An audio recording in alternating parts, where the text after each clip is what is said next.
अस्सलाम वालेकुम, क्या हाल चाल हैं। तो आज ये है वेडनेसडे का व्लॉग। तो पता ही है आपको कि मेरे 2 बच्चे हैं, तो मैं रोज़ रोज़ तो कर नहीं सकती, लेकिन जिस दिन मैं कहीं जाती हूँ, रेडी होती हूँ, तो उस दिन मैं व्लॉग रिकॉर्ड कर लेती हूँ। फिर जब भी टाइम मिलता है उसको वॉइस ओवर कर लेती हूँ। एक तो मैं जब भी वॉइस ओवर करने बैठती हूँ तो मेरे गले में ख़राश आने लग जाती है। पहले ही माशाल्लाह से मेरी आवाज़ पूरी सूरी है, ऊपर से और ख़राब होने लग जाती है। बहरहाल मैं आज हमने जाना था एक लंच पे।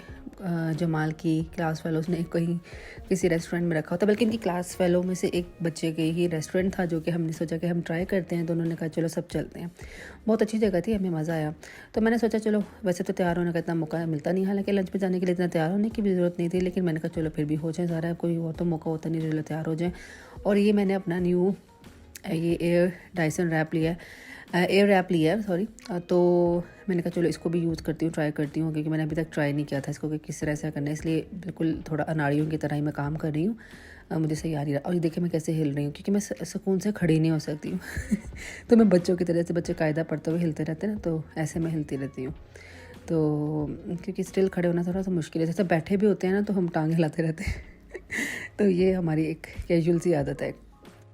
खैर ये दोनों साइड्स के मैं करते जा रही हूँ स्पीड से, ना तो वीडियो बहुत लंबी हो जाएगी, क्योंकि ज़ाहिर है 20-30 सेकंड्स चाहिए हर साइड को। लेकिन फिर भी मेरे बाल थोड़े खुल रहे थे, मुझे लग रहा था कि बहुत ही सिल्की हो रहे हैं मेरे बाल। तो मैंने कहा कोई बात ही ज़्यादा भी जलाना नहीं चाहिए, क्योंकि मैंने तो ऐसे रैंडम ही जाना है, कोई मसला नहीं है, चल जाएंगे इतने तो बहरहाल ये अब इसके साथ इजी भी है, लेकिन अभी ज़ाहिर है मुझे आता नहीं है, तो इसलिए थोड़ा सा मुश्किल भी हो रहा था, क्योंकि हवा से ये कर रहा है तो वो बाल उड़ते भी हैं, उनको काबू करना, उनको रखना। और दूसरी बात है कि मेरे जो है ना इनग्रोन हेयर्स बहुत ज़्यादा हैं, यानी कि हाफ़ ब्रोकन भी बहुत हैं। और मेरे बाल पिछले साल मुझे लगता है कोई बहुत ही ज़्यादा बर्बाद ही हुए हैं, बहुत ज़्यादा मुझे हेयर फॉल हुआ है।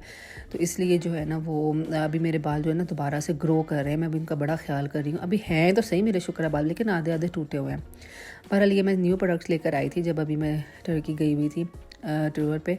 आपने मेरे अगर व्लॉग से किया तो ये मैं वहाँ से सिफोरा से कुछ चीज़ें लेकर आई थी। मैं आपको सिफोरा के अलग से वीडियो बना दूँगी जो मैंने सिफोरा से ख़रीदा था। और ये बहुत अच्छी बेस और कंसीलर था, और ये इनका मुझे सबसे अच्छी बात ये लगी कि ये आपकी स्किन में एब्जॉर्ब हो रही हैं। और मेरी स्किन बहुत ड्राई है, तो मेरी जो अक्सर चीज़ ड्राई कर देती है, या वो ऐसे लगता है जैसे ऊपर केकी से लुक आ रही है। देखें ऐसा लग नहीं रहा कि मैंने कुछ लगाया हुआ, लेकिन जब आप मुझे अभी लाइट में देखेंगे तो आपको अंदाज़ा होगा कि बस वो जो एक फ्रेशनेस सी थोड़ी सी चाहिए होती है चेहरे पे, जो हमारे दाग धब्बे होते हैं या थोड़ा सा बुरा हाल होता है स्किन का, तो वो इससे काफ़ी हद तक बेटर हो चुकी थी। यहाँ पे जहाँ पे मैं खड़े होकर मेकअप कर रही हूँ, ये इसकी लाइटिंग यहाँ पे अच्छी नहीं है, तो वो ओबियसली ऐसे ही लग रहा है जैसे अजीब सी वो आ रही है, क्योंकि लाइटिंग इफेक्ट की जैसे ना इसमें एक मेरे मुंह पे ऐसे धब्बे से आ रहे हैं। इतने धब्बे नहीं है, जैसे ये ब्लैक सा और पिगमेंटेशन सी आ रही है, इस तरह नहीं है स्किन पे। वो जब आप लाइट में देखेंगे तो आपको अंदाज़ा हो जाएगा।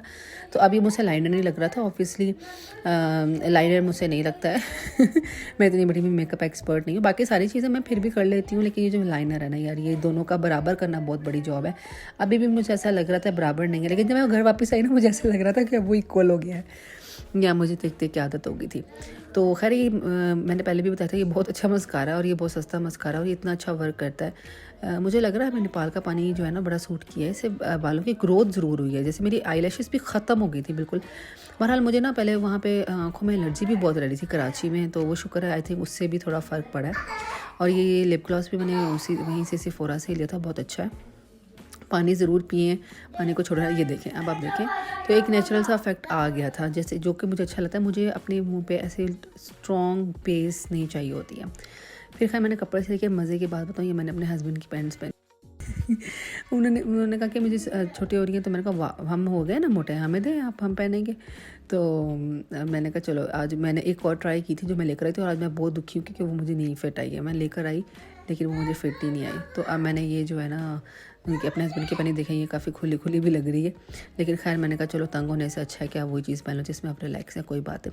अच्छा, ये जो है ना बालों को सेट करने के लिए वैक्स टाइप का काम करता है, तो ये बहुत अच्छा है, क्योंकि ये ना ऐसे चिपकाता भी नहीं है बहुत ज़्यादा बालों को। और लेकिन इसमें स्टेज होते हैं, नंबर्स होते हैं, आप देख के लें। इसकी जो होल्ड होता है, जो जिसको कहते हैं ना, वो उसके वो होते हैं, स्टेजेस होते हैं, तो वो आपने देख के लेना है। आप स्ट्रॉन्ग होल्ड वाले ले लेंगे तो फिर ज़्यादा वो ज़्यादा ही अकड़ा देगा आपके बालों को। तो ये बाद में बाल अगर आप खोल भी लें तो ये बाल ऐसे कैसे ही खुल जाते हैं, कुछ भी नहीं होता है बालों को। तो ये मैं थोड़ा पोस्ट कर रही थी, दिखा रही थी, एंगल्स चेक करके देख रही थी कि कैसे लग रहे हैं। तो अब मैं बस अपनी स्किन का ख्याल कर रही हूँ कि जो छोटे छोटे दाने मेरे मुंह में बने हुए हैं ठीक हो जाएगी। मैं आपको बैक से दिखा रही हूँ, मुझे बोझ लगी हुई बहुत अच्छी लगती हैं ये। खैर फिर हम निकल गए थे और ये एक पहाड़ के ऊपर जो है ना था रेस्टोरेंट, और उनके ऊपर टेंपल था, कोई इस तरह का चीज़ें थी। तो वहाँ पे बहुत लोग थे, बहुत टूरिस्ट थे, तो बहुत अच्छी जगह थी। हमें बहुत मज़ा आया सबके साथ मिलके। बहुत अच्छी फ्रेंडली हैं सब लोग क्लास में इनके। ज़्यादातर फॉरेनर्स भी हैं, कुछ लोग नेपाल के भी हैं, तो इस तरह से ही है। और ये देखें इसके चारों तरफ पहाड़ हैं, ये एक वैली की तरह है काठमांडू, और इसके चारों तरफ पहाड़ हैं, तो बड़ा मुझे अच्छा व्यू लगता है। मुझे ना इस्लामाबाद याद आ जाता है। तो खैर लेकिन इसके जो इंफ्रास्ट्रक्चर है वो कोई इतना ज़्यादा हाई फाई लेवल का नहीं है, लेकिन नॉर्मल है। लेकिन हमें फिर भी ये अच्छा लगता है क्योंकि यहाँ पे लोग बहुत काम एंड कूल एंड हम्बल हैं, और ये तरक्की भी करेंगे क्योंकि इनके अंदर जो ठहराव हमने देखा है, और जो कूल एंड कामनेस, ना कोई और कोई क्राइम इतना नहीं है यहाँ पे, और सब लोग काम करते हैं, अपने काम से काम भी रखते हैं, और सब लोग काम करते हैं। वो देखिए आपको टेंपल नज़र आ रहा होगा, ये गोल्डन कलर का, और हमने यहीं पे जाना है। तो ये अब हम पहुंच गए हैं, ये अब हम ऊपर पहाड़ी के पहुंच गए। अभी आपको बाहर का व्यू नज़र आएगा। खैर हमने बहुत एंजॉय किया, बहुत अच्छा खाना था, और जो है कुछ चीज़ें सही नहीं थी, मैंने तो फिर बता भी दी, मैं कहा ये वाली मुझे चीज़ अच्छी नहीं लगी। और ये जो मेरे बेटे की ना बाजू में फ्रैक्चर आ गया, तो आप लोग परेशान होइएगा। तो ये अब हम ऊपर जाके बच्चे खूब खेले, और बच्चों को खाना पीना भूल जाता है। और ये अनियन सूप था, बहुत मज़े का सूप था, और ये केक दिखने में बहुत अच्छा था लेकिन था नहीं मज़े का। तो ये सॉरी बैकग्राउंड म्यूज़िक के लिए जो मेरे पीछे लगा हुआ है, लेकिन मैं कुछ नहीं कर सकती क्योंकि बच्चे आज घर पे हैं, और बच्चों को अब 2-3 करके समझे 3 छुट्टियाँ हैं, 2 बीच में वीकेंड्स हैं, वीकेंड की हैं, तो बच्चे आजकल घर हैं। चलें जी, ओके बाय। होपफुली आपने एंजॉय किया होगा, नहीं भी किया तो चले बर्दाश्त करके देख लें। Okay bye, thank you, subscribe please.